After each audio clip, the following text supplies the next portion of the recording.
So I worked in a CVS for 2 years while I did side gigs for esports, and finally that turned into a job. But could have gone either way, bro. I could still be working in a storeroom at a pharmacy.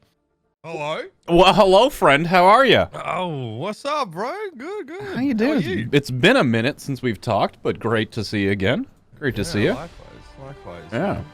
So I don't think that a lot of people actually know this, but not only being an Overwatch caster, which you're mostly known for, but you've been streaming a lot on Twitch recently, as well as kind of posting on YouTube as well. Yes. So, well, I've got a lot of free time at the moment. Because you're freelance right now, right? You're looking for gigs? Yeah. So for the first time, I'm actually a freelancer. Normally, I was like contracted for a full year of Overwatch League, and then even if there wasn't games happening, I was, exclusive to the Overwatch League. So I would just not do anything, but also still get a salary, right? So that was nice. But this year was different. I got paid during the season, and then afterwards, I'm off contract. So yeah, I'm just trying to keep myself busy, and maybe find a couple gigs here and there. Maybe go back to the league next year. Maybe not. That's the beauty of it. What game would you cast if you didn't cast Overwatch? I was getting off to a good start with Counter-Strike and League of Legends. I think I still needed like a few more years in both of those games. A few more years. Wow. Well, I mean, okay. CS, there was like a real ceiling, right, because of I'm sure. the commentators at the time. But I did turn down offers from Riot in Europe and OGN for Korean League of Legends. So I had the chances, but that was at the same time that our buddy Nate Nanzer hit me up. He's like, "Yo, what's good? Come to LA." So and the rest is history. It just happened that I went over to Overwatch instead. Now, I don't actually know this, but how did you get into casting originally? Like, what was your, path to pro for being a caster? a long and winding one. Yeah, as it is for most. I was like a semi-professional COD 4 player. So in Australia, like that means I went to a couple LANs and won like $500 over my entire career of playing. To get to these LANs, we had to drive like 12 hours here. I was like a terrible player on a really good team. Basically. I was like the Sideshow had a similar experience in TF2 actually. Wait, are you saying Sideshow wasn't the best top tier pro? Nah. No, somehow no. I mean, destroying Yaki might have made you think otherwise, right?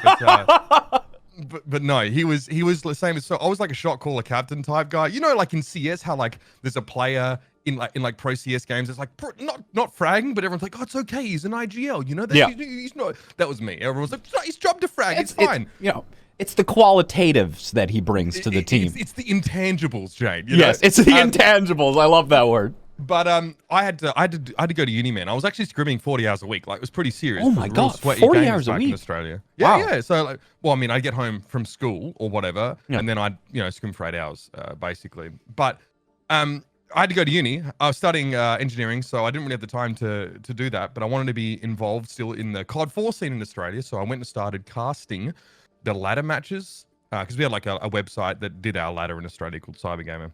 Radio casting for 3 years, a couple nights a week, just because I wanted to still be involved, even if I couldn't commit the time to playing. So I was like a radio caster on this online radio station that played music during the day, and then in the evening it did gaming commentary. I didn't even know it would be a thing, but from there I just sort of kept doing it as a hobby.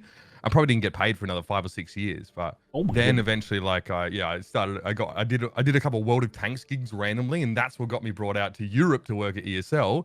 And then I started doing League, Counter-Strike, all that other jazz. And then Overwatch sort of popped up while I was living in Cologne, working full-time for ESL, and then I ended up here. That's the abridged version anyway. That's the abridged version. That's still crazy. And you finished your engineering degree as well, right?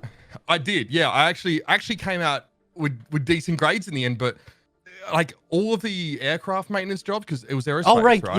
Yeah, aerospace buddies. Woo! Yeah, exactly, right. I know. But all the aircraft maintenance jobs were offshored to like Indonesia and Southeast Asia from Australia. Like no one was actually doing aerospace engineering in Australia outside of like a couple gigs.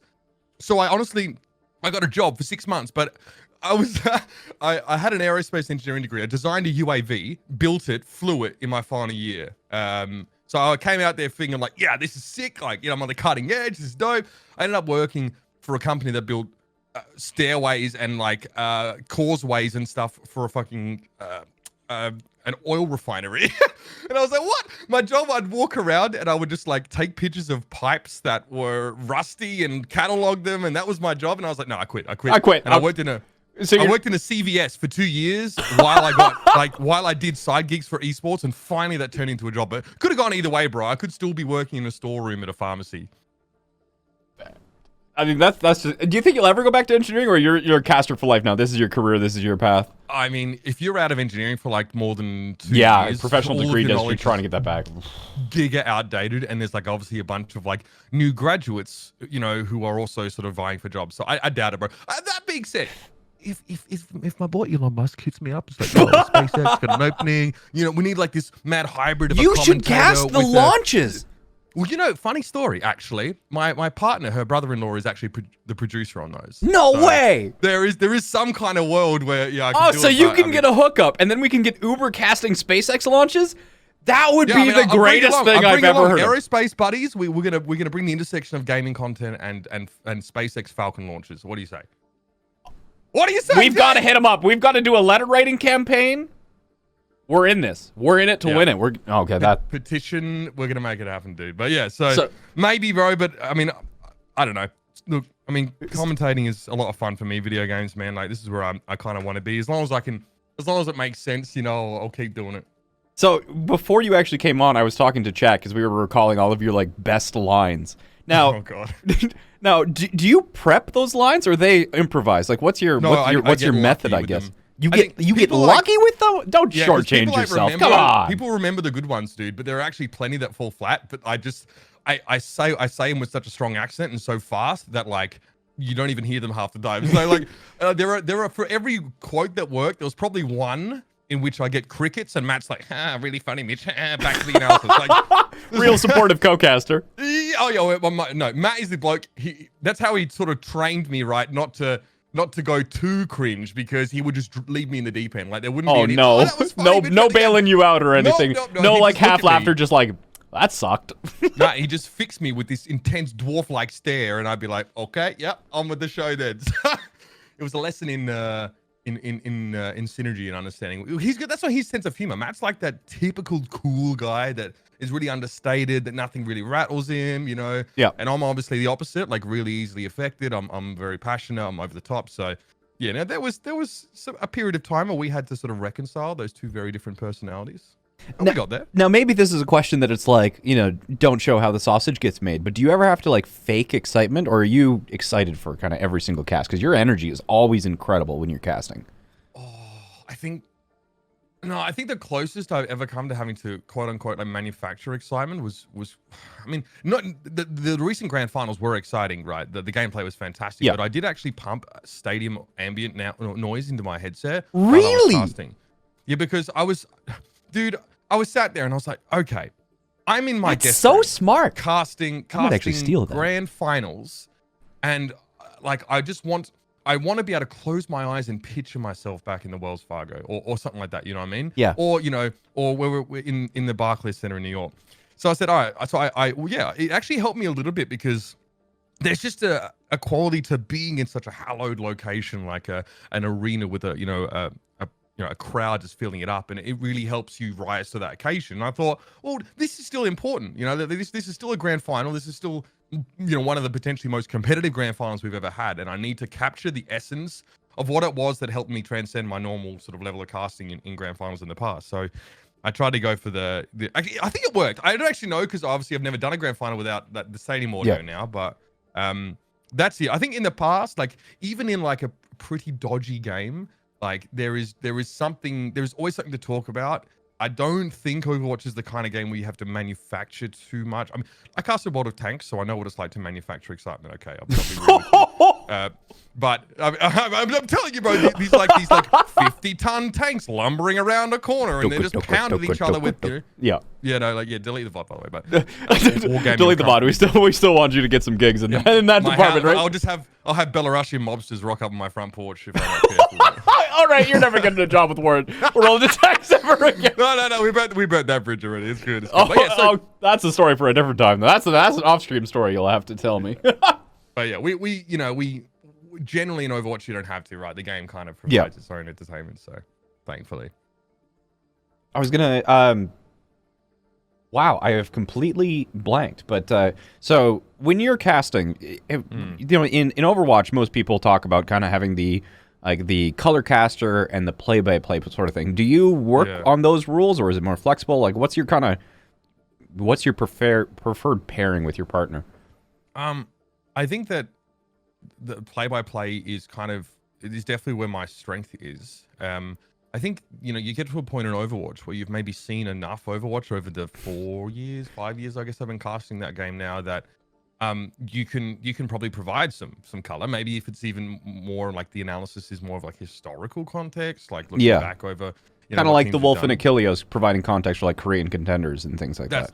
Exactly. Yeah. I mean, but you don't see me doing that for AlphaCast Invitational #1, do you? That's another story. Yeah. But so Matt will generally, Matt is a little bit more of understated as a personality. So his strength is not being thrown into the mix where there's a ton of stuff happening. Like his strength is definitely at, focusing the attention of myself or the viewers on the really important things that transpired, because ultimately you can't cover everything that happens in like a game or team fight of Overwatch.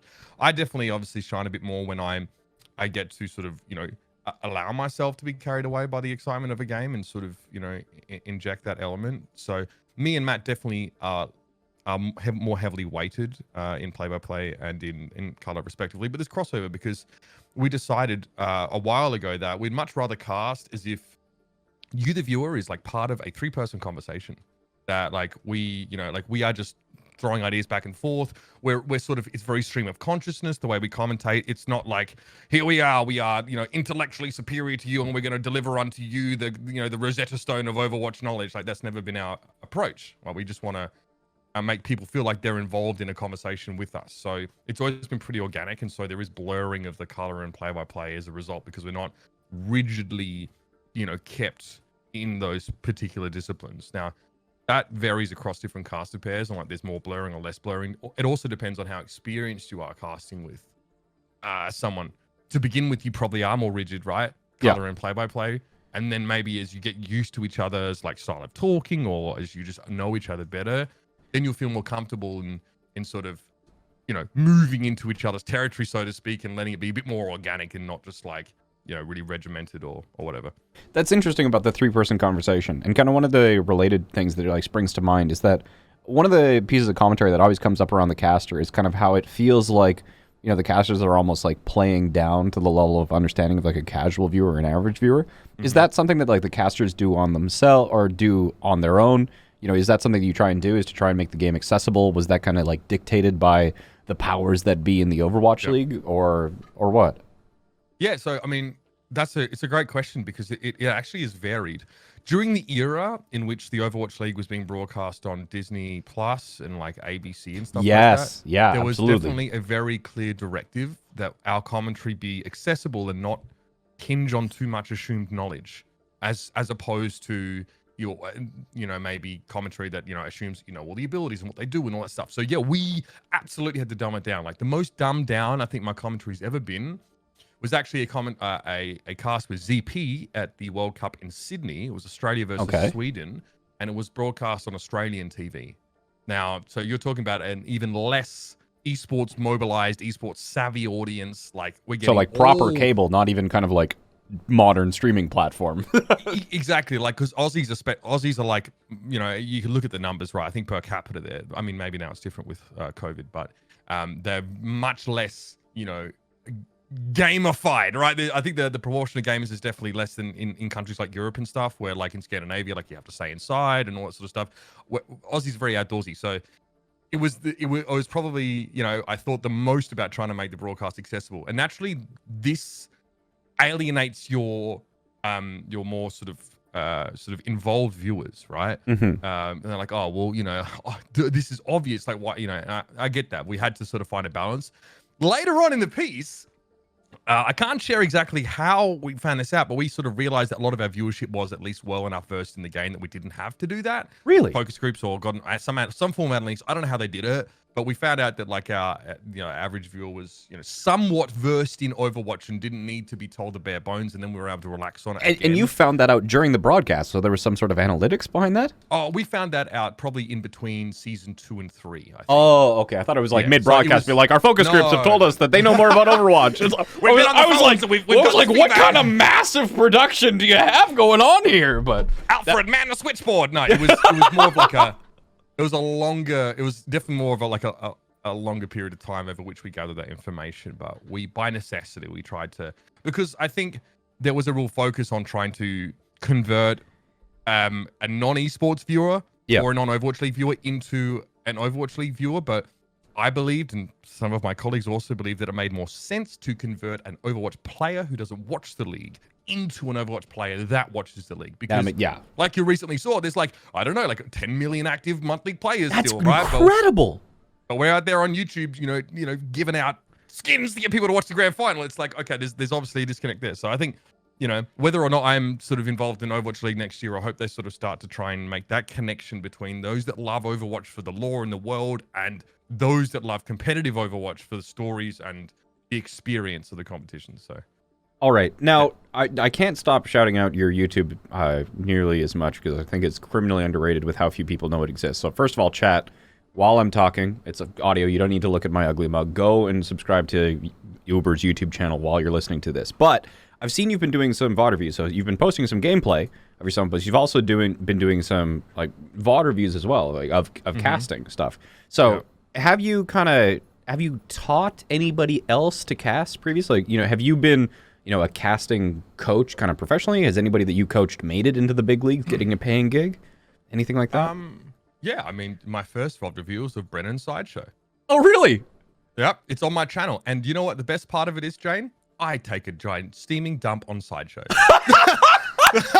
I basically like. Is there a recording of this? I need. Yeah. It's on the channel. It's so on, okay. Is it like okay? Look, my YouTube channel is you might call it criminally underrated. I think it's criminally under-curated by myself. Under-curated. So I think I could do a lot of work with that YouTube channel. Obviously, VOD reviews are pretty niche because like there's maybe like 50 to 100 people around the world that really care about being a great esports commentator. So like obviously my target audience is kind of narrow, but if you want to see me fucking get down Sideshow's throat about like being bad at casting, yes, I do. There is, I do. It's like one. I think it's the oldest one. It's there in the VOD review. VOD review Overwatch World Cup Canada versus, is this like the original World Cup? Canada versus Netherlands. Yeah, this must have been the first World Cup because I wasn't involved that year. It was the one that XQC played in, I think. Oh, no, he's played in all of them. What am I talking about? I think it's the second one. I don't think it's the first one. No, I think it's the first one because Rolf's in it. Oh, well, there you go. Yeah, it's the first one. Rolf's in it. Yep. So there's a ton of those. I've been experimenting, right? Obviously, I put a gameplay highlight up there recently, but I'm hard stuck plat, mate. So you know, like obviously, but it's about your personality, not the rank. Come on. So it is about trying to leverage maybe the way that I do things or the humor that I can provide. So maybe, you know, I'm trying everything right now. I've also got a short series on there where I take viewer submitted clips and cast them, and sort of do. It's called Uber Shouts. I think there's 4 episodes up there right now. The idea is that people can submit their clips to me and they get commentated by me if they, you know, provide me the image. So that's something I'm playing with as well, man. So I try to bunch of different ideas, see what sticks. Discoverability is always the biggest challenge, getting people to sort of, you know, want to go to a channel and watch it. So yeah, you're out there. Yo, give me a subscribe, fam. Get in there. Actually, though, I just like that's one of the things I wanted to have you on not only because you're legitimately my favorite caster, but also I've seen you've been on the content grind, and I know you're freelance looking for more gigs, and you definitely deserve them. So, chat, you know him, you love him, but make sure you give him a sub. So, not only have you made Sideshow Pro, but now today you are going to have the Herculean task of making me a competent caster. So, what we have lined up today is that Evan has built a lobby of 12 people, all of them under 2,000 SR. So we're going to have bronzes and silvers. You definitely the usual caliber of the so it's the channel, if you can't find it, is being linked in chat, but it's Uber Shouts, all one word, capital U, capital S. I don't think that really cares for the search. But yeah, Skylone and Evan are going to be in chat spamming that YouTube channel for you. You guys are fantastic. Thank you. Yeah, I've been watching. You're already up 100 subs. So let's go. 120 as of now. But that's fantastic. Thank you guys. So yeah, that's it for today. So I will give you the reins. We're gonna probably keep these guys around for like a best of 3 or something. So we'll play 3 different maps. Like, you know, do you like casting 2CP? Do you like casting, you know, like what's your favorite game mode to cast? I suppose I'm here for all of it, right? So all of it from a caster's perspective. We like Control because it's a fundamental brawly style of Overwatch, right? It's less about set plays, less about timings. It's more about getting the most value out of the ultimates you have available to you and sort of, you know, trying to, outposition and outmaneuver. 2CP for the same reason is also really good. Attackers really have to find out, especially on things like Volskaya, like find out how they can sort of rotate into good positions. We love a bit of King's Row as well. So I mean, if it's up to me, I'd say start with control, then we should do hybrid, and then a 2CP to finish off. Just to sounds great. Well, let's do. We played. What's your favorite control? We played Lijiang earlier. Actually, we played Lijiang and Nepal, so those two are out because we used them earlier in the show. Cool. But Ilios. I love Ilios. Ilios? Yeah, let's do Ilios. All right, Evan, you still? Oh, you already gave me owner. Perfect. Let's do that. So let's start Probably off. get Uber in here as well. Oh, have you added Evan? Evan? My battle tag. Thank you. On Discord. Discord. Yeah, sorry. No worries. So we'll have you being the play-by-play, and I'll do the color. Yeah. So as a color caster, what is my primary job? So essentially, what you want to do. So this is the best way that I can put it. A play-by-play caster is the what and the when. Yeah. And the color caster is the how and the why. Okay, so I will obviously be very much Hold on a second, I'm with the taking notes. present, and you. That's okay. I'll be dealing with the present, right? Who's dying? Who's doing really well? What's the situation? And what's the game state? You'll be saying sort of how did that happen? Why did it happen? And maybe what is the implications of this further down? You know what I mean? Like you deal with ult economy. Maybe if a team, layered support ultimates in a certain fight, then you'll be mentioning like this is a result of what we saw earlier on. So you'll be working in the present and past tense a lot more, and I'll be working in it's past and future tense, and I'll be working in the present tense. And I'll ask you questions a lot of the time to try and maybe prompt you on something. A color commentator might be given a question that he doesn't feel leads in a direction that he wants to discuss, so he or she, should I say, will just do a quick deflector transition. Yeah, that's right. Yeah. So in terms of transitions, how do we pass it back and forth to each other? So I will often use your name, sometimes by the cadence of my voice. You will know that I'm casting to you. You're good at that. I actually got shivers. I got shivers, Uber. Wow. Okay. Sorry. So if I end on a downward inflection, often it can imply that, I'm going to have you talk. Normally, there's like a rough rhythm. So leading up to a fight is definitely colors area. Then as blood starts to be drawn, that's when play-by-play drops in. You can definitely signal to me that you're throwing by using my name. So I'll be like, and Jane, that was an absolute mess of a fight. And I end on a downward inflection, not an upward one. So unless I'm asking you a question, but you can eventually, as synergy starts to build up, you can sort of tell when someone's throwing. But I encourage all casters to begin with is just to use each other's name and try and make it clear. And that's the same way I pass it off to you, or is there any time if like a fight breaks out early? Is there any time where you're gonna like take control from me? I mean, I will try not to talk over you at any cost. So I mean, there is if you can, like, I will usually wait for you. Sometimes I do it over Matt because I know he's going to finish anyway. Sometimes we unfortunately crash into each other because when we're in person, me and Matt use hand signals sometimes, right? Really? Yeah, just to indicate. I would just point. We often just point to say. Oh, just like a gesture, not like a semaphores or anything, but just like pointing at each other, like go. Yes, so it's almost like, or if we get tangled up, we'll sort of point back at each other, or he will use a hand signal to imply that he's something he really wants to mention quickly. And so I will just sort of drop out really quick and let him talk by, quickly jabbing a point at him. So that's why actually during COVID it's really hard to like assess how good caster pairs are because they're not in person. They can't see each other when they're commentating. Mm-hmm. With the exception of the grand finals where me and Matt had like a two-way mirror kind of thing going on with these tablets. So it looked like we were looking at each other in the virtual set because we were just looking at each other's faces in like a Skype call on a tablet. Now, I've seen the actual casting screens that you use, especially when you're in person at events. So you can explain it better, but you not only have a feed because you're not like for this we're going to be controlling our own cameras, but in an actual professional broadcast, you're getting the feed of like how many feeds do you normally get? It's 2, right? So it actually depends on the setup that we have.